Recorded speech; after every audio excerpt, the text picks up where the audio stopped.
Okay, quick video talking about the last lesson. This is the last lesson of this unit. We have had 6 lessons. It's been a big unit. And this front page you probably are looking at and you're very intimidated by. But you should not be, because we are dealing with something that you've seen before. You just don't know where it's coming from. Since we know how to complete the square, we can actually solve any equation in any form, ax squared plus bx plus c. No matter what these numbers are, we can create a formula for x equals solutions, okay? Now, typically for our classes, we haven't had an a, but let's pretend if we had an a. To be able to complete the square, we're going to start by dividing by a.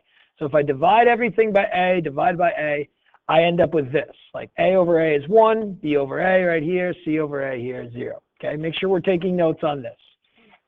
Now, just like we did with any type of completing the square situation, let's say we have x squared plus 6x minus 8 equals 0.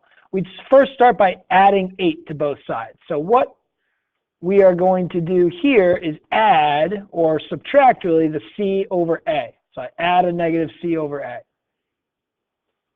And it comes over here. Then we need to add something to both sides so that I complete the square. We talked about how we know that x plus 3 times x plus 3 would give us this 6x. I'd have a 3x and another 3x and a 9. So x squared plus 6x, there's that 6x. This here, I can see I need to add 9 to both sides. Okay? What I essentially did was take b divided by 2 and square it. 6 divided by 2 squared, add 9. That allows me to do x plus 3 squared. So 6 divided by 2 squared. Okay? That's what we're doing here. We're taking our b term, which is b over a in this case. We're dividing it by 2. I'm going to rewrite it so it's b divided by 2a. It's the same as b over a divided by 2. And square it. I get this. I'm going to add that to both sides. I add it to the left side, just to the right. And to the right side, I'm going to say add before the minus ca.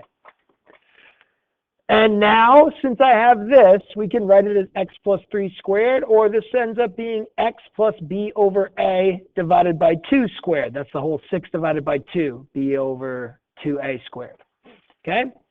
Now, this right side is a little bit messy. We can simplify it a little bit by combining like terms, multiplying the top and bottom by 4a will give it a common denominator. I'm able to subtract these together. We are now able to square root both sides like we would an equation like this. I would square root both sides. X plus 3 equals plus or minus root 17. Well, here I get x plus b over a equals plus or minus the square root of this. We finish off by subtracting the b over 2a, but not before I simplify the numerator and the denominator by square rooting the top and the bottom. The bottom square rooted ends up as 2a. I subtract, I get this formula. This, my friends, is a formula to find all solutions for any quadratic. It's called the quadratic formula.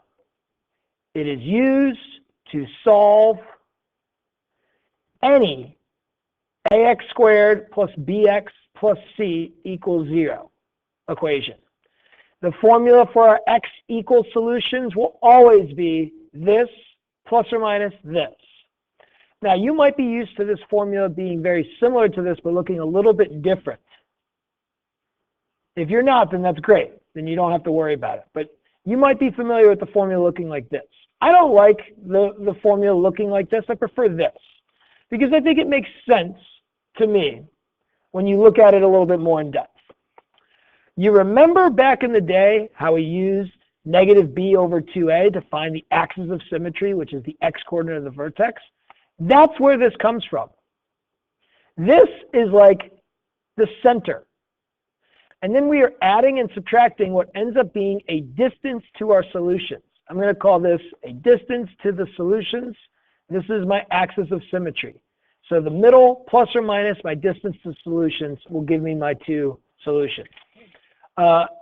And this is great. Let me show you how this works out. Let's look at x squared plus 4x minus 5.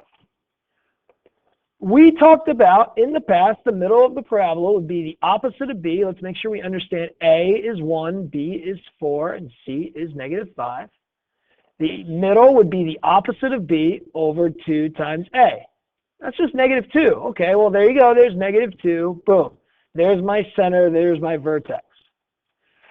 Now, notice if I add, because things are symmetrical, if I add the same amount to get one solution, I could subtract that same amount to get the other solution. Now, I'm not going to be able to see the picture when I'm solving these problems. I'm only going to see the function right here, the equation. So we can use this formula for the distance to solution. So this is the axis of symmetry, b over 2a. Here's the distance of solutions. It's the square root of b squared minus 4ac over 2a. Now, this involves a little bit of work. I got b squared, 4 being squared, minus 4 times a times c. So that's 4 times 1 times negative 5. 4 times 1 times negative 5. Now, you can do this in your calculator pretty quickly, but I would caution you to do it all at once. I'd rather you work inside the square root first and making sure you use parentheses as much as possible, including around b. Here, this would be negative 20. It'd be the square root of 36. Go ahead and type it into your calculator. You should get 36 divided by 2. That gives you 6 divided by 2. That's the square root of 36. That gives you 3. Your distance to solutions is 3. So I got an axis of symmetry, which was negative 2. I will add and subtract a distance of 3 to get my solutions. Negative 2 plus 3, 1. There you go. I'm adding 3. I got to 1. Negative 2 minus 3, negative 5. There you go. I subtract 3. I get negative 5. Now, we didn't have to do this equation using the quadratic formula. It's actually a little bit more complicated than it needs to be because we remember we could factor this. What two numbers add to get 4, multiply to get negative 5? Well, that would be negative 5 and positive 1. Okay, so 5 and negative 1. Positive 5 and negative 1, giving me negative 5 and positive 1. There you go, negative 5, positive 1. We got it. So we don't have to use it, and let's skip 2 pages and we'll come back. For equations that are more complicated, where it's like, man, I don't want to factor, the quadratic formula, or I don't know how to factor, the quadratic formula is extremely helpful because it will always work. Just like completing the square will always work, but you guys know that completing the square is sometimes a little bit complicated. Remember, set it equal to 0. So move everything onto one side.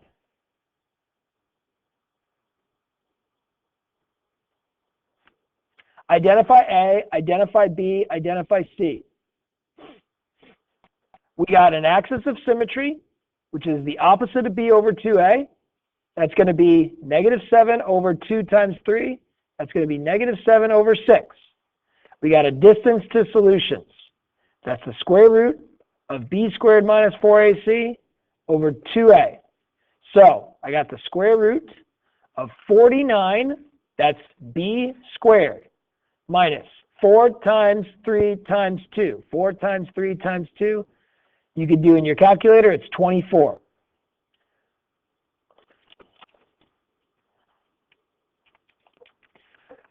(49 minus 24 is 25. 2 times A is 6, so I have root 25 over 6, which is 5 over 6. There are my solutions. X equals my middle plus or minus this distance.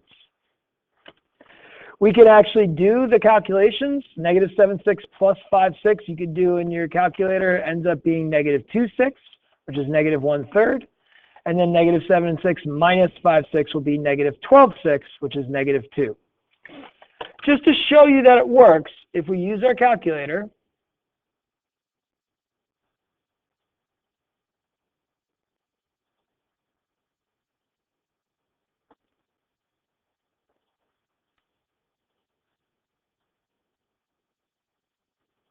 and I graphed 3x squared plus 7x plus 2, I should see my solutions at. Make sure you have y equals 0, negative a third right there. Pop over to the other one. Negative 2. Boom. Okay? And this is all I'm going to worry about right now, is this part. Now, if I subtract 1 to move things over, I got minus 2. Okay?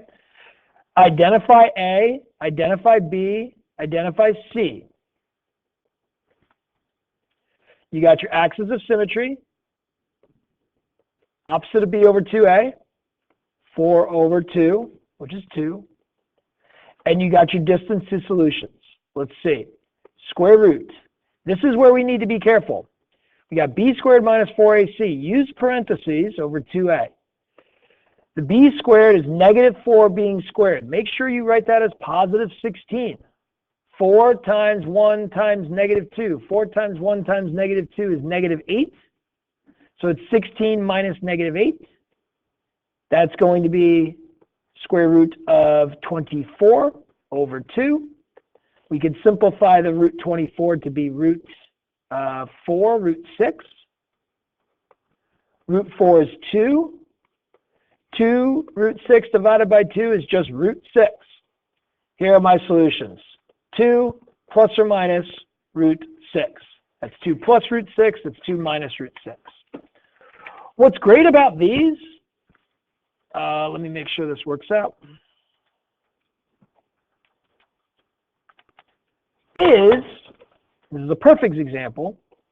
You will be able to easily find whether your solutions are complex or real.